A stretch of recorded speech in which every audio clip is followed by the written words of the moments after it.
Dear students, you are welcome back to Shivarajan's teaching room, STR. So today we are having the 9th episode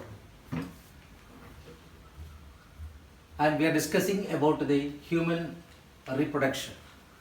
In the last chapter or in the last episode we had discussed about the structure of testes.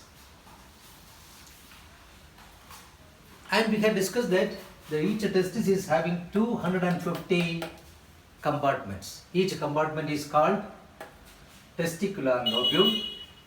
In each testicular lobule, there is 1 to 3 highly coiled tubes called seminiferous tubules. Then the seminiferous tubules lead into retate testis. The seminiferous tubules lead into very small tubes called the retate testis.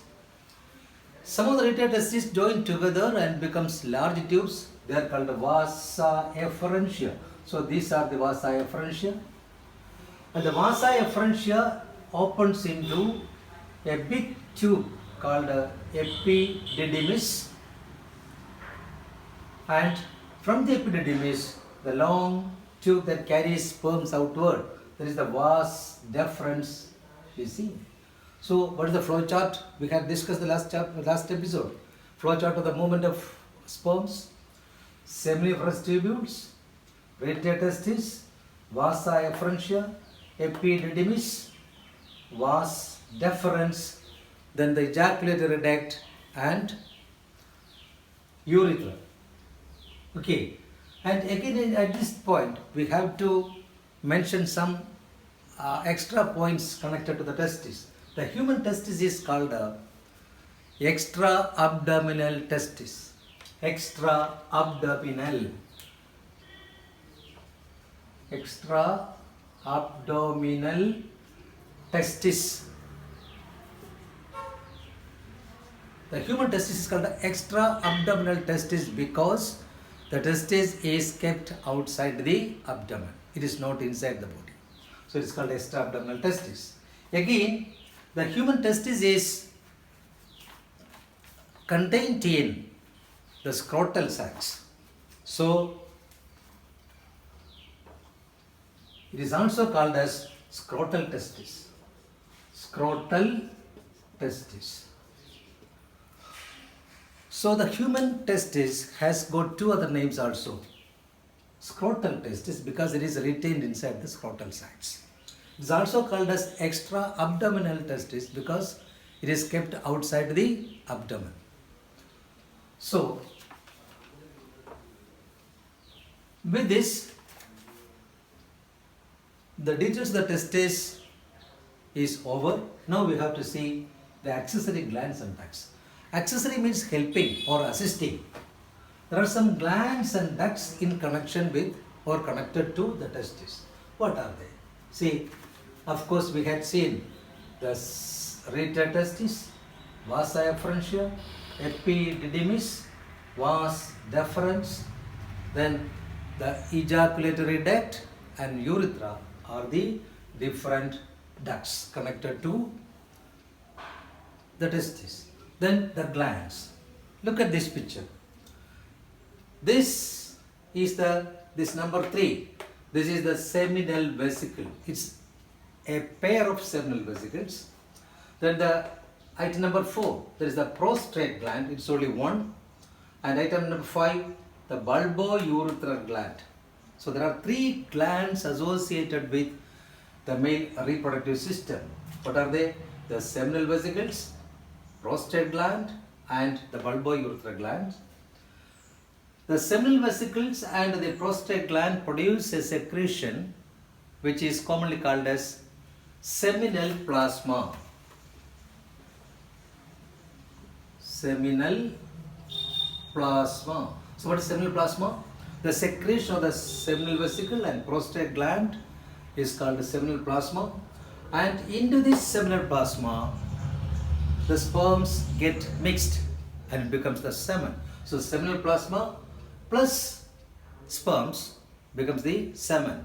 And what is the function of the seminal plasma? The seminal plasma provides a fluid medium for the sperms to move about, and it is rich in fructose, so it gives nourishment to the sperms also. So seminal plasma is the secretion produced by the seminal vesicle and the prostate gland. It has two functions. One, to provide a fluid medium for the sperms to move about. Second, it is rich in fructose, so it provides nourishment to the sperms. Then the bulbourethra gland. It's a pair of small glands. It produces a colorless oily secretion which helps the penis to get lubricated so that entry into the female genital tract is made easy. So the bulbourethra gland is identified by an anatomist called Cooper, Cowper. So this gland is also known in his name as Cooper's gland. So the bulbourethra gland or the Cooper's gland produce a colorless oily secretion which helps to lubricate the penis to enter into the female genital tract. Then again you may look at this picture. This is the testis. This is the testis. So this is the right testis, this is the left one. So this is the vas deferens. So this is the vas deferens on the right side, the vas deferens on the left side. Both the vas deferences unite together to form a common duct. It is the ejaculatory duct. The seminal vesicle produces the secretion and it is carried through this duct into the ejaculatory duct.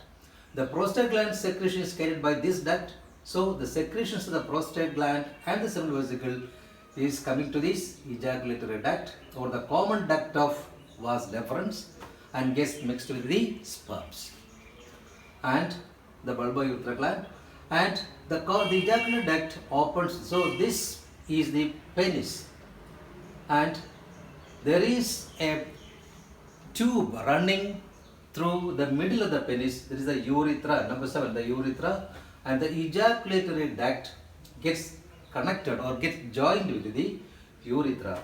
So these are the accessory glands and ducts. I hope you have understood. Make a thorough study of this picture of the testis and make a thorough study of this picture also, so that you can see how it is connected. Now we will see the external genitalia.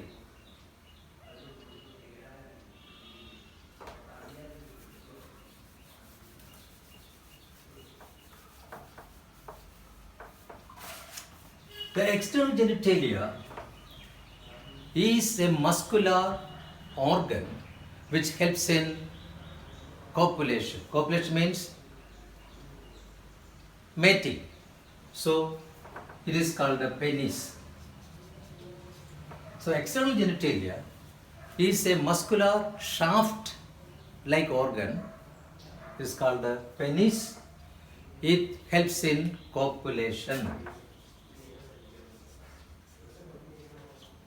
Copulation means mating.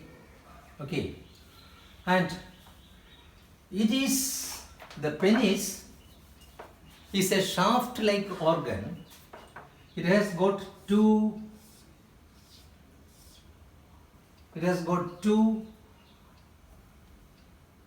dorsal muscles and one ventral muscle, and these are covered by a skin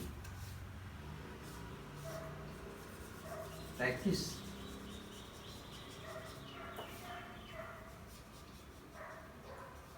So it has got three muscle columns. The upper two are called corpora cavernosa. The upper two muscles are called corpora cavernosa, and the lower one is called corpora spongiosum.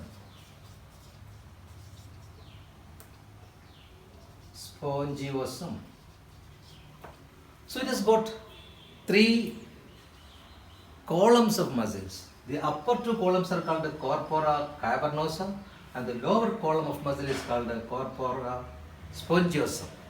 And this muscle has certain special features. It is erectile,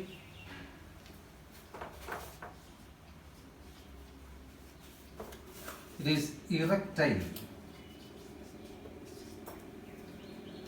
It has got, so the penis is made up of muscles which are erectile and it has got some cavities. The muscle has got a large number of cavities called the sinuses. When the person gets excited, the sinuses gets filled with blood and the penis becomes straight and hard and becomes a little bit enlarged. So the penis is made up of three muscle columns. The upper two are called corpora cavernosa and the lower one is called corpora spongiosum. And this muscle is erectile and it has got large number of sinuses. Sinuses means cavities. When the person gets excited, the sinuses gets filled with blood and the penis becomes straight, a little bit enlarged and becomes hard, and this helps in copulation. Okay, and if we look at the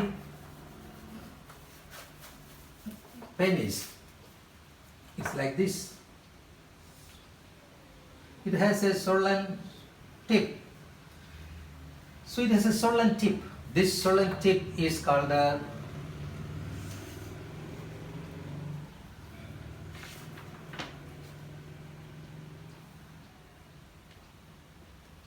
glans penis.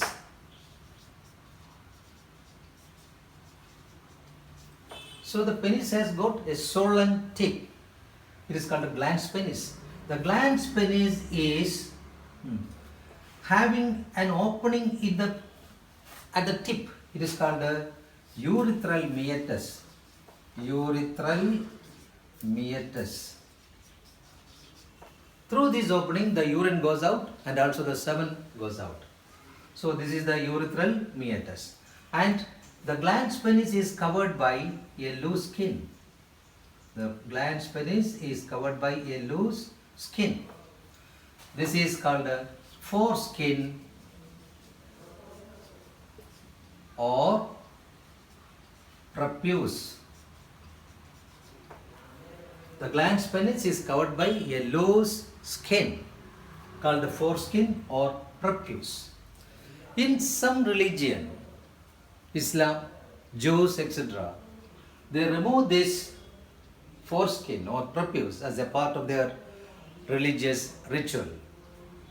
And that removal of this foreskin is called a circumcision.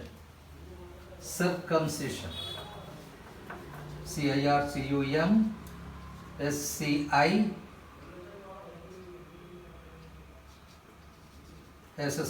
Circumcision. So what is circumcision? Circumcision is a ritual observed in some religion where the foreskin or the prepuce is removed. So here that is about the external genitalia. So again we see that the male reproductive system has got a pair of testes, accessory glands and ducts, and external genitalia. So students, I hope you have understood the male reproductive system thoroughly well, and in the next episode we will look into the female reproductive system. With this I conclude this episode. Thank you.